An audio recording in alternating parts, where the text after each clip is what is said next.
Hello everyone. Today I am going to explain unit number 3, lecture number 12 on Clausius inequality.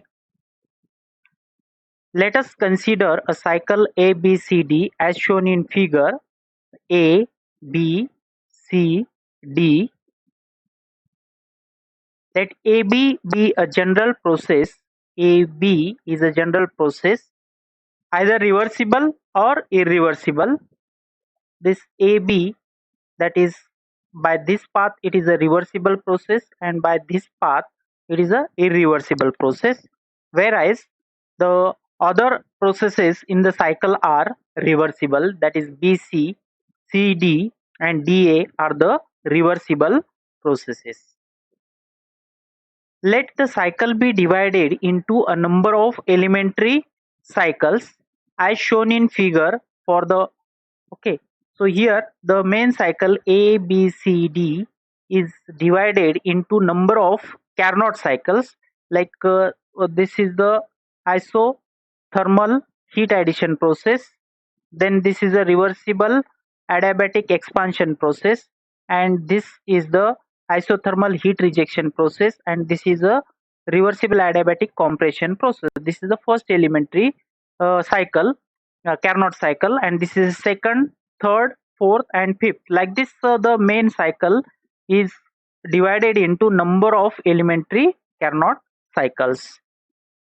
Now for one of these elementary cycle, for this elementary cycle we can write efficiency is equal to 1 minus heat rejected dq2 at temperature T2 divided by the heat added dq at temperature T.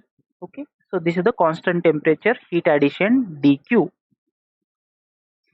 where dq is the heat supplied at T and dq2 the heat rejected at T2.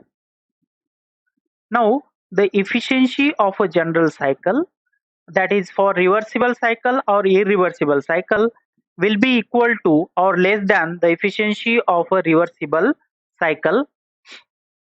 So that is 1 minus dq2 upon dq is less than or equal to 1 minus dq2 upon dq reversible. So this is from the Carnot theorem. So the Carnot theorem says that the efficiency of any cycle is less than or equal to efficiency of the corresponding reversible cycle. So the same is written here, or we can write down this dq2 upon dq is greater than dq2 upon dq. From this equation we can write down this, or if you take the reciprocal on both sides we get the equation dq upon dq2 is less than or equal to dq by dq2 reversible. Since dq by dq2 reversible, for the reversible is equal to T by T2 according to the thermodynamic temperature scale, the dq by dq2 for reversible is equal to T by T2. So here T is the constant temperature at which the heat is added is equal to dq, and this T2 is the constant temperature during which the heat is rejected equal to dq2. So the temperature ratio and this is the heat ratio, they are equal for the reversible processes. Therefore we can write down this dq by dq2 is less than or equal to T by T2, or this dq by this T is less than dq2 by T2. So this is applicable for any process AB, either it will be reversible or irreversible process. Now we have written the same here, that is from this we can write for a reversible process.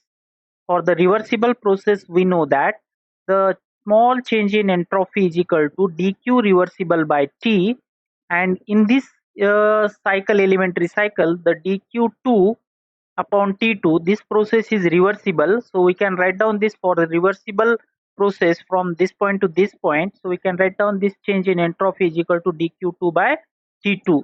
So this dq2 by T2 is can be replaced by ds in this equation.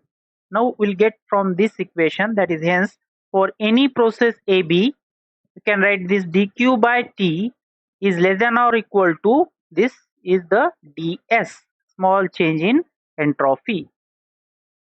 Then for any cycle, a cyclic integral of dq divided by t is less than or equal to cyclic integral of ds. Okay, where this ds is nothing but dq2 by t2.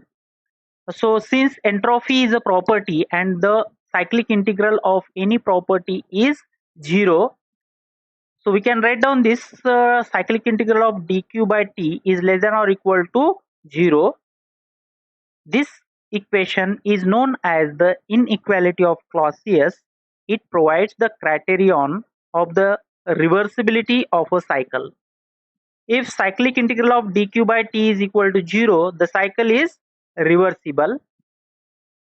Cyclic integral of dq by t is less than 0, the cycle is irreversible and possible. Cyclic integral of dq by t is greater than 0, it means the cycle is impossible since it violates the second law of thermodynamics. So we'll stop here. Thank you.